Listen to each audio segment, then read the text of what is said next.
Coming in today to talk to you guys about camera trapping wood ducks, and wouldn't you know it, a bobcat decides to walk in front of the camera.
Dang it.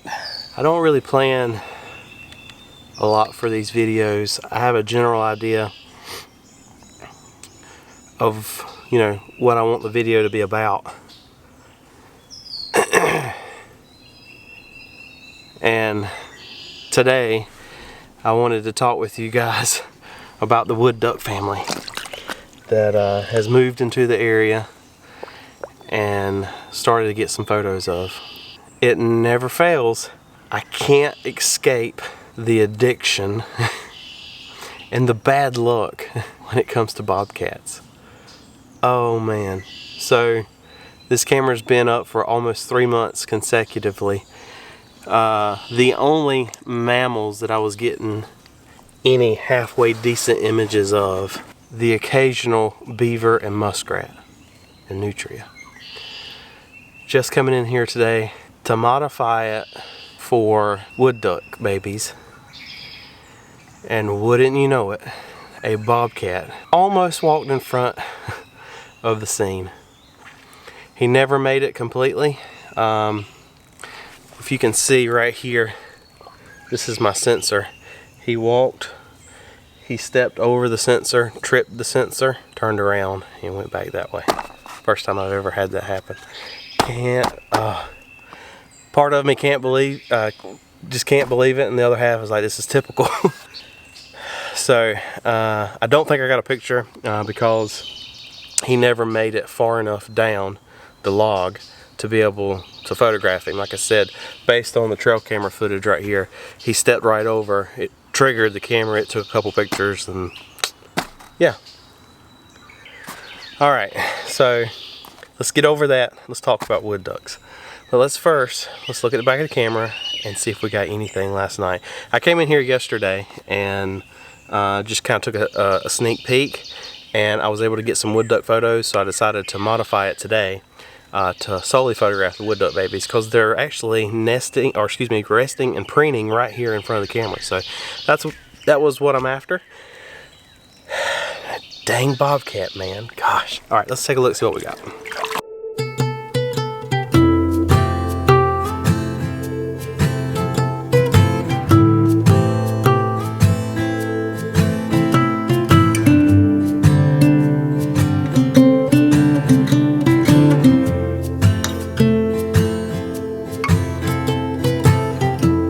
Can't escape the bobcats.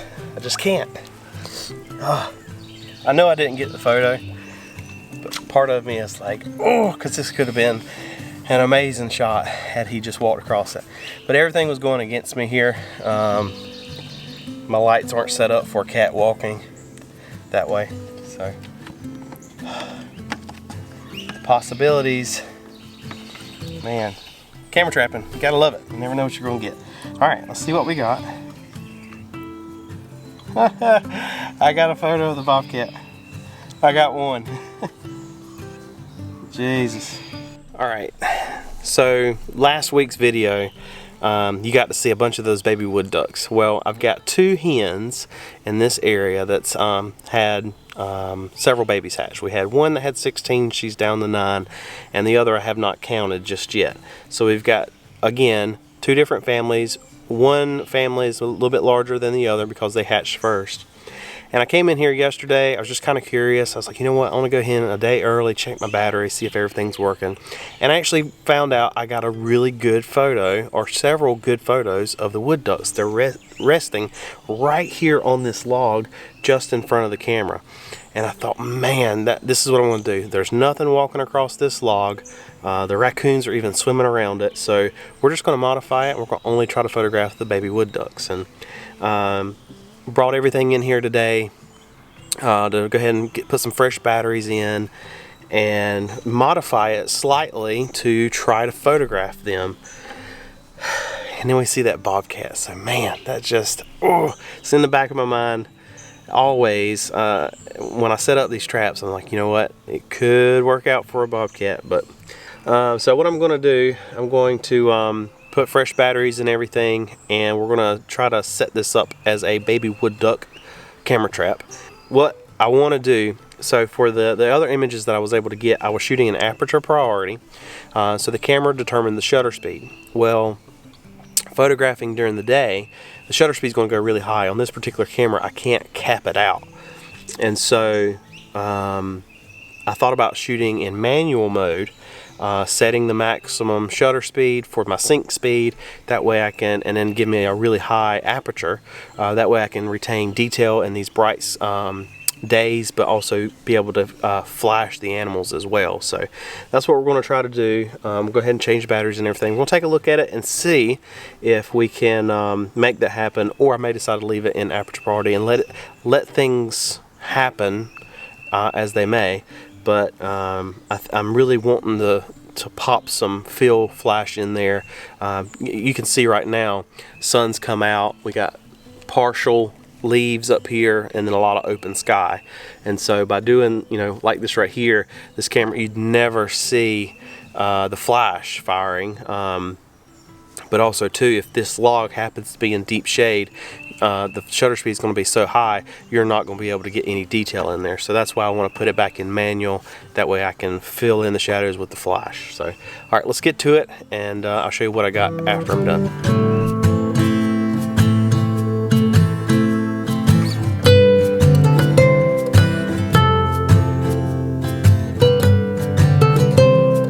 All right, so I've modified things up just a little bit. Will I regret this? I don't know. We'll have to wait till next week to find out. Anytime I modify anything, that's when bobcats or something interesting moves in. So anyways, I decided to move my sensor from the right, or the camera's left side of the log, to the right, just for the simple fact, remember I'm going after baby wood ducks, they tend to preen more on this side. So I'm wanting them to be right in front of the camera when it takes their photo. And a lot of times they'll jump right on it and walk up and down the log.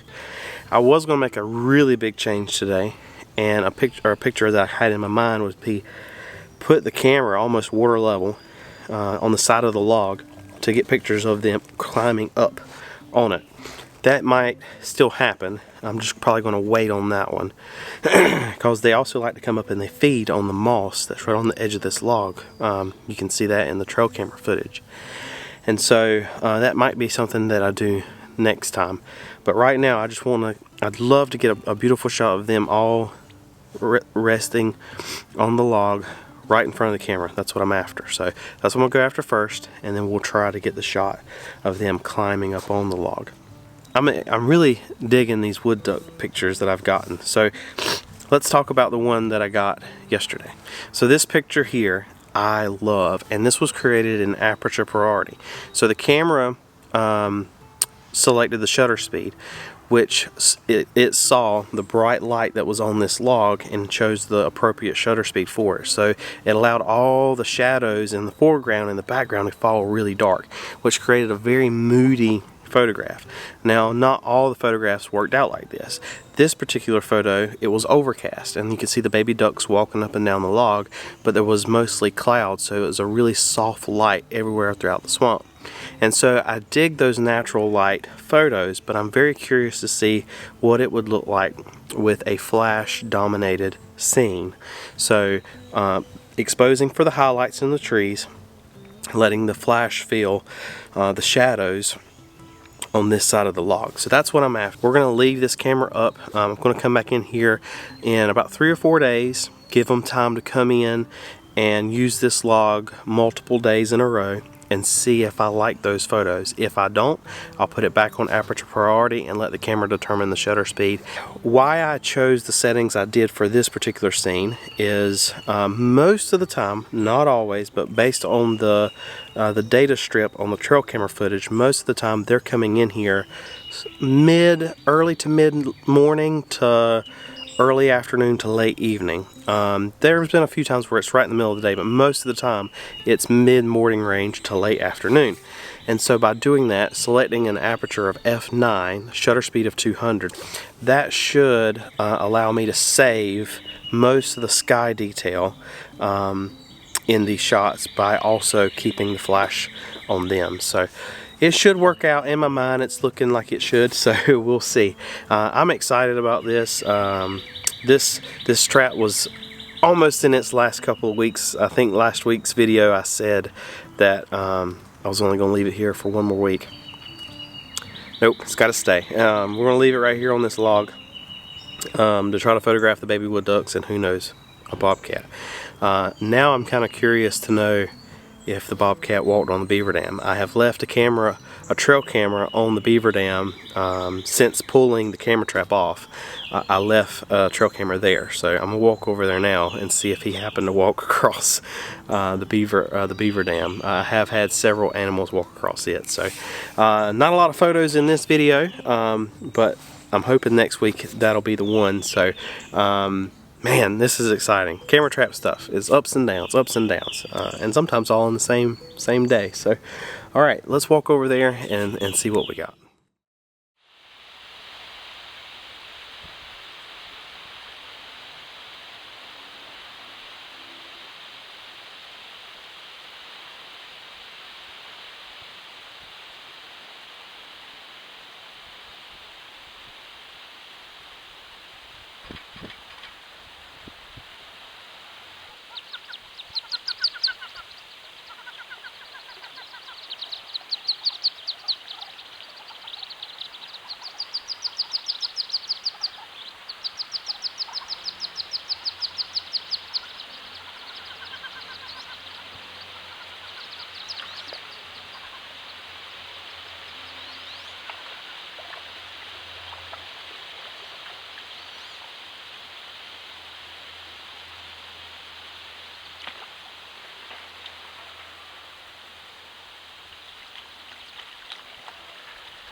Let's see. The bobcat decided to cross the dam. He was in the area. Raccoons. And look at there.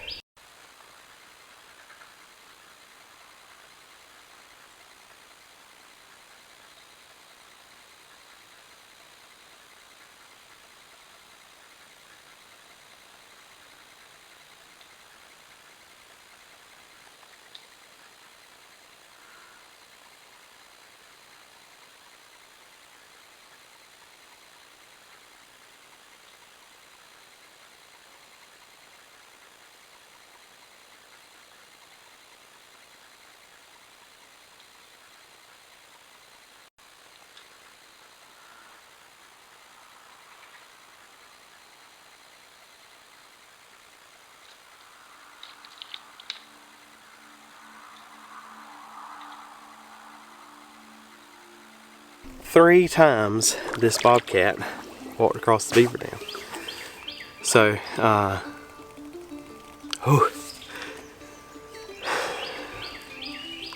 the chances of him coming back, walking across it again, are high, but within the next couple of weeks, I don't know. Whew, man, camera trapping. He's got me wanting to put this camera trap back in here much earlier than I anticipated. I'm addicted to it. So the thing is, I've gotten this shot before, and I'm all for getting a good photo of a bobcat, but I'm looking to always improve. So I need to figure out if there's a way to photograph him here in the same spot with a different composition. Better. Hard to improve upon the last bobcat images I got, but we can always make it better. So that's got me thinking, camera trapping, man, you gotta love it. It is so flippin' fun. All right, thank you guys so much for watching. I hope you enjoyed this week's video. Be sure to check back next week. Who knows, we may be targeting bobcats, but most likely we'll be checking to see if I got the wood ducks in the camera trap over there. So again, thank you guys for watching. Until next time, we'll see you.